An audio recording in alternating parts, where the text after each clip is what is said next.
రాష్ట్ర ప్రజలందరికీ నమస్కారం. ముందుగా అందరికీ నూతన సంవత్సర మరియు సంక్రాంతి శుభాకాంక్షలు.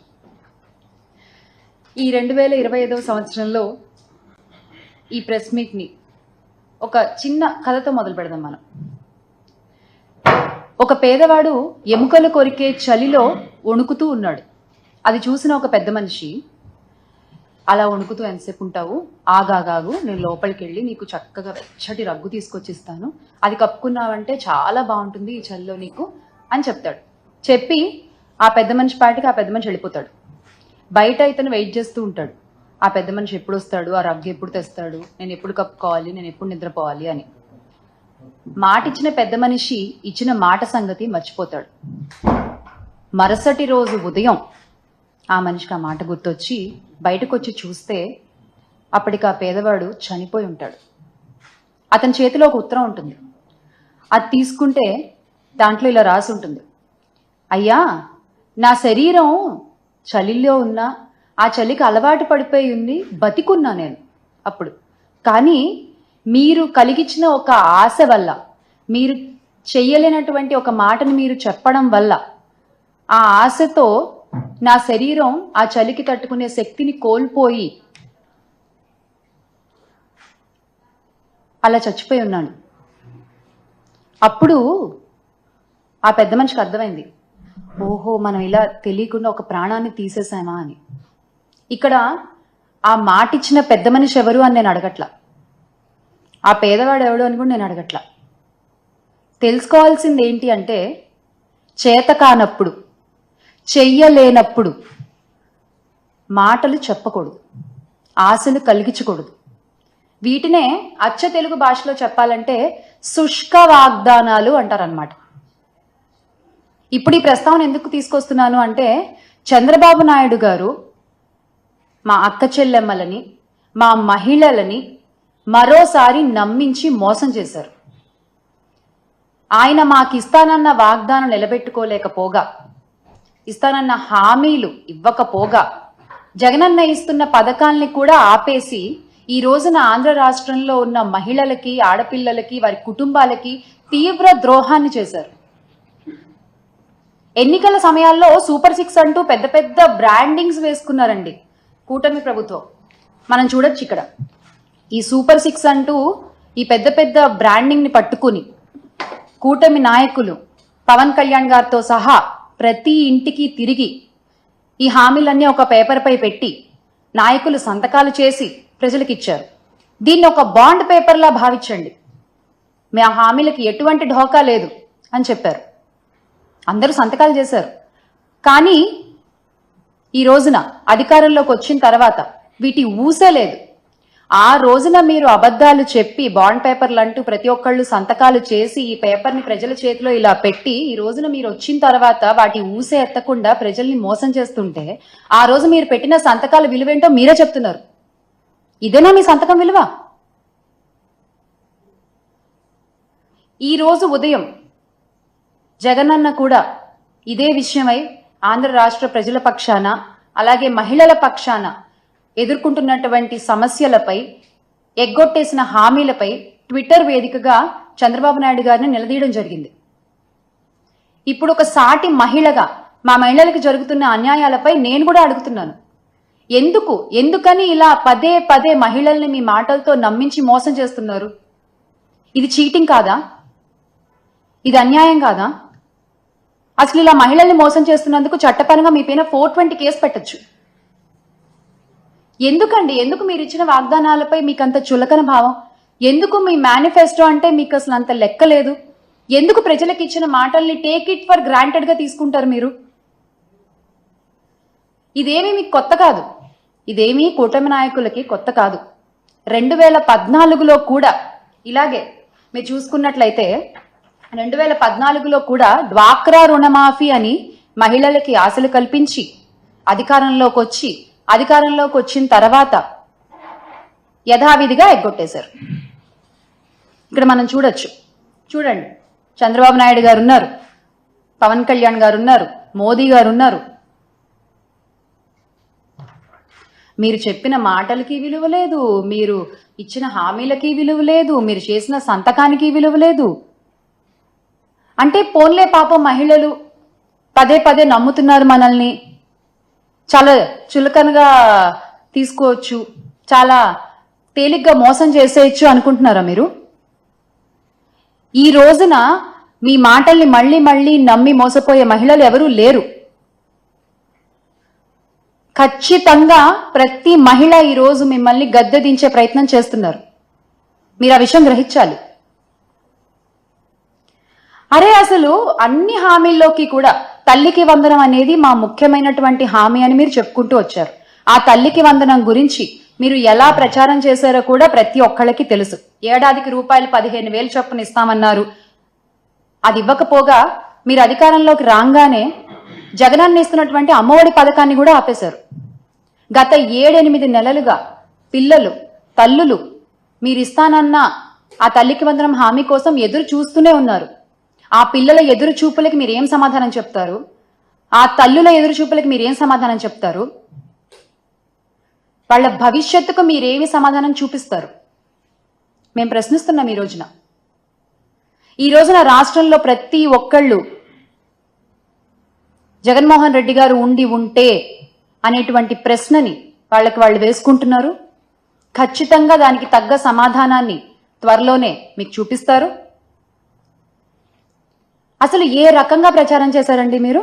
ఇంటింటికి తిరిగి ఎంతమంది పిల్లలు ఉంటే ప్రతి ఒక్కళ్ళకి నీకు 15,000, నీకు 15,000, నీకు 15,000, ఒకళ్ళుంటే 15,000, ఇద్దరుంటే 30,000, ముగ్గురుంటే 45,000, నలుగురుంటే 60,000, ఇలా చెప్పుకుంటూ పోయారు కదా.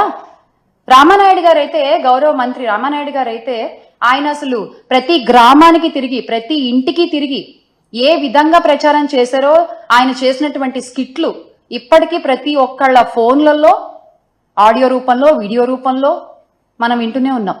చాలా మంది రింగ్ టోన్లుగా కూడా పెట్టుకున్నారు, మర్చిపోకుండా దాన్ని. కానీ మీరేమైనా చేస్తున్నారా? లేదు. ఒకసారి మనం రామానాయుడు గారు ఏ విధంగా ప్రచారం చేశారో చూద్దాం.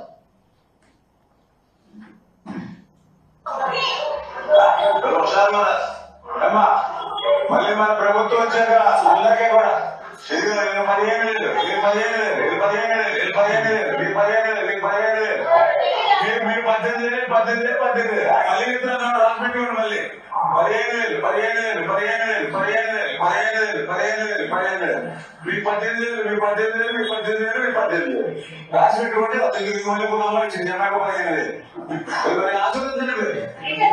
Okay, thank you. మీకు బాండ్ కూడా ఇచ్చాం రాసి మీ దగ్గర పెట్టుకోండి. బాండ్ రేపు పొద్దున ఆటోమేటిక్ మళ్ళీ మన ప్రభుత్వం వచ్చాక అందరికీ కూడా ఈ విధంగా ప్రచారం చేసి రాసి పెట్టుకోండి. ఎక్కడ రాసి పెట్టుకోవాలి? నుదుటి మీద రాసి పెట్టుకుంటున్నారు. మళ్ళీసారి అద్దంలో చూసినప్పుడల్లా మనకు కనిపించడానికి. ఎక్కడ రాసి పెట్టుకోవాలండి? తల్లికి వందనం అనుకుంటూ, అమ్మా వందనం అనుకుంటూ, అయ్యా వందనం అనుకుంటూ పొర్లు దండాలు పెట్టుకుంటూ తిరిగారు కదా వీధి. ఈ రోజున ఏమైంది అది?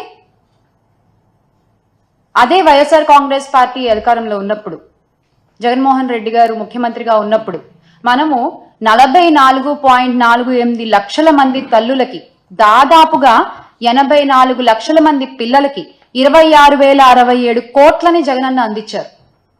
అధికారంలోకి రాగానే అమ్మఒడిని ఆపేశారు మీరు. ఈ రోజున పిల్లలకి సమాధానం దొరకట్లేదు, తల్లులు ప్రశ్నార్థకంగా చూస్తూ ఉన్నారు మీ వైపున. కానీ మీ వైపు నుంచి ఎటువంటి సమాధానం దొరకట్లేదు. ఇంకా వస్తుందని ఆశగా ఎదురు చూస్తున్నారు.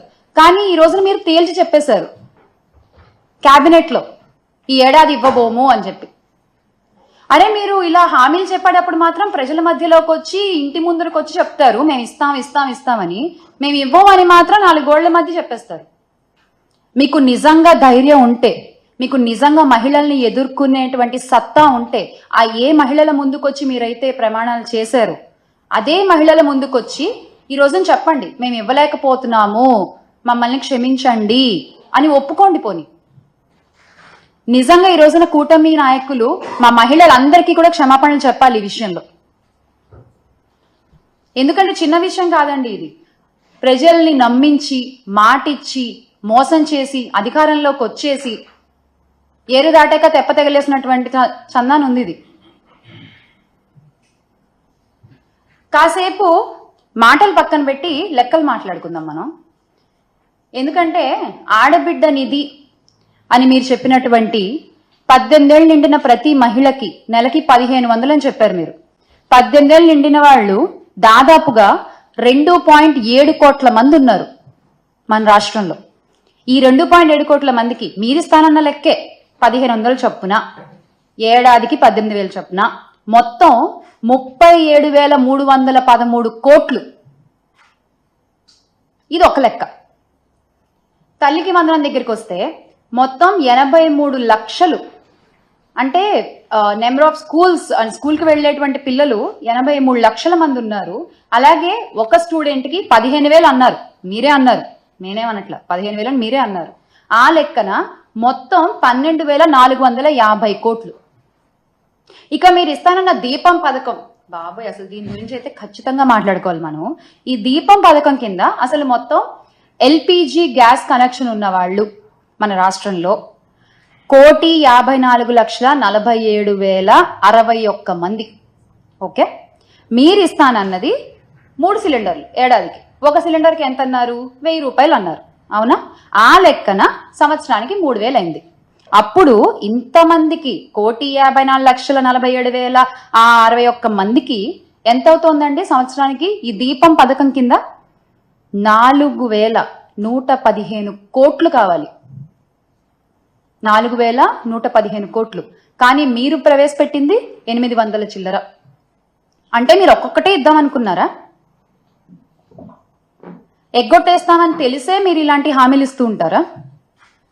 ఏం అడగరులే, ఏం పట్టించుకోరులే అని చెప్పి. అలాగే బస్సు ప్రయాణాల గురించి కూడా చెప్పుకోవాలి మనం ఇక్కడ. ఉచిత బస్సు మా మహిళలందరికీ, ఆహా ఎంత సంబరపడ్డారో ఆ రోజున. ఉచిత బస్సు మహిళలందరికీ చక్కగా ఫ్రీగా ఎక్కేసి అటు ఇటు మనకి ఎటు కావాలంటే వెళ్ళొచ్చు అనుకున్నారు. కానీ అది కాస్త దసరా అన్నారు, అదైపోయింది. తర్వాత దీపావళి అన్నారు, అదైపోయింది. ఆ తర్వాత నూతన సంవత్సరానికి అన్నారు, అదైపోయింది. సంక్రాంతి కూడా వచ్చేస్తోంది. ఇప్పుడేమో మీరు ఏప్రిల్ నుంచి అంటున్నారు మళ్ళీ. ఎందుకు అంటే ఒక ఉచిత బస్సు హామీని అమలు చేయడంలో ఇన్ని వాయిదాలు ఎందుకు? మా మహిళలకు ఇచ్చిన మాటని ఇన్నిసార్లు ఎందుకు పక్కకు జరుపుకుంటూ వస్తున్నారు? ఎందుకు పక్కన పెట్టేస్తూ వస్తున్నారు?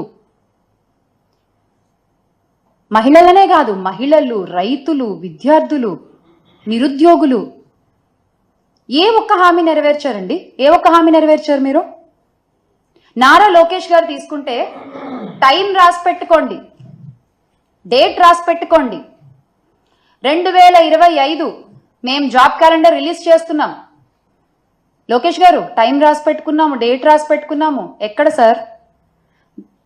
గౌరవ విద్యాశాఖ మంత్రి గారు ఎక్కడ జాబ్ క్యాలెండర్? ఒకసారి ఆ వీడియో కూడా చూద్దాం.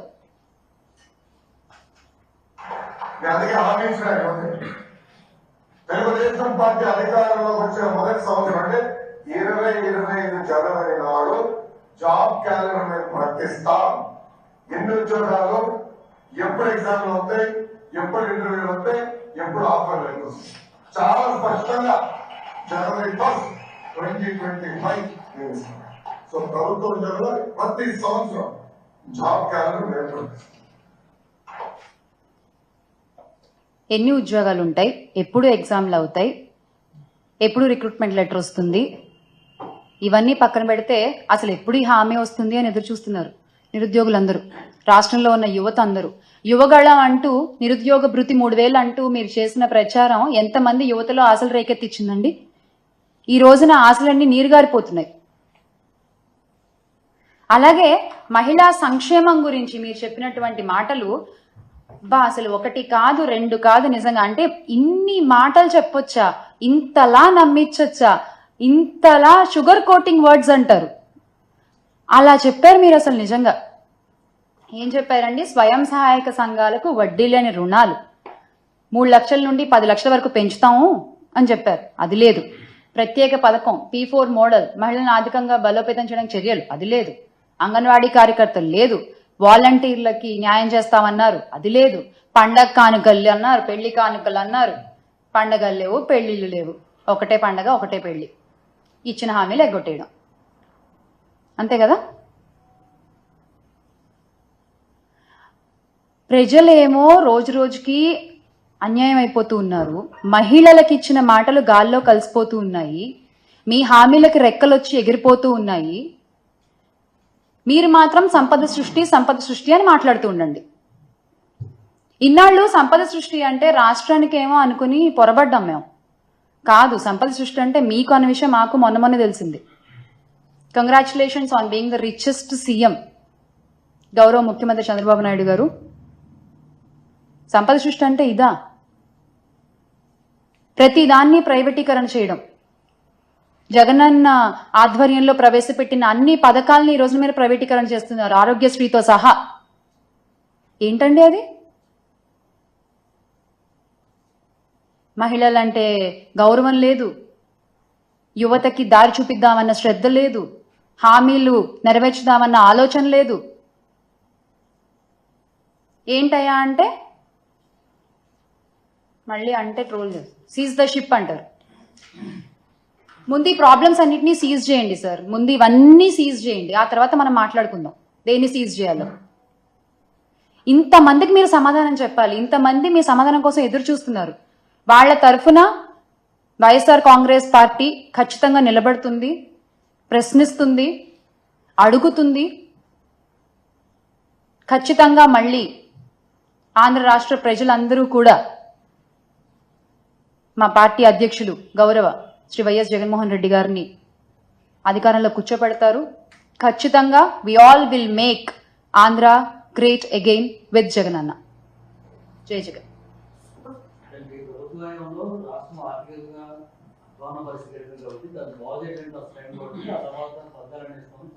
ఆర్థికంగా అధ్వాన పరిస్థితికి ఎలా వెళ్ళిందంటారండి? వాళ్ళు చేసినటువంటి తప్పుడు ప్రచారాలు కదా. శ్రీలంక అయిపోతోంది, ఆర్థిక సంక్షోభం వచ్చేస్తోంది అంటే ఇప్పుడు వీళ్ళు ఇచ్చిన మొత్తం హామీలు లెక్క చూస్తే 74,284 కోట్లు ఒక సంవత్సరానికి కావాలి. ఎక్కడి నుంచి తెస్తారండి? ఏమనంటే కేంద్రం నిధులు ఇస్తే మేము చేస్తాము అంటారు. హామీలేమో ఇచ్చేది ఏపీలో, నిధులు మాత్రం మీకు కేంద్రం నుంచి కావాలా? అప్పుడు హామీలు ఏపీలో ఎందుకు ఇచ్చారు?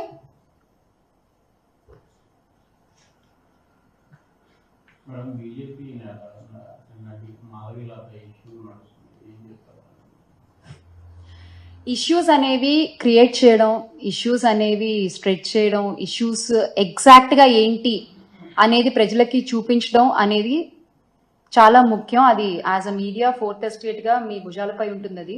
కానీ దాన్ని ఎవరికి ఎలా కావాలో అలా చూపిస్తున్నారు, ఎవరికి ఎలా కావాలో అలా చేస్తున్నారు. ఇది ఖచ్చితంగా ఆగి what is the exact truth అనేది ముందు పెడితే బాగుంటుంది అనేది నా personal opinion. It's totally my personal opinion.